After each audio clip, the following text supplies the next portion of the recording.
లేకపోతే ఆయనకి పెళ్ళి లేదు, ఏం లేవు కాబట్టి ఆయన అలా ఉండగలడు.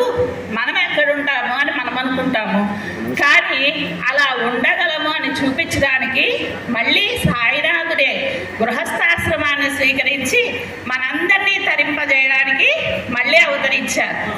ఒక అవతార పురుషుడు అవతరించినప్పుడు ఆ అవతార పురుషుడితో పాటు అనేక మంది దేవతలు, గంధర్వులు, ఋషులు వీళ్ళందరూ కూడా వస్తారన్నమాట ఆయనకి ఆ అవతార ప్రకటనలో సహాయం చేయడానికి. అలానే మనకి మాస్టర్ గారు అవతరించినప్పుడు కూడా ఆయన గృహస్థాశ్రమంలో ఉంటే, అంటే సాధారణంగా ఒక కాషాయ వస్త్రం కట్టుకుంటే ఒక గొప్ప మహాత్ముడు అని అనుకుని భ్రమ చెందుతాం మనం.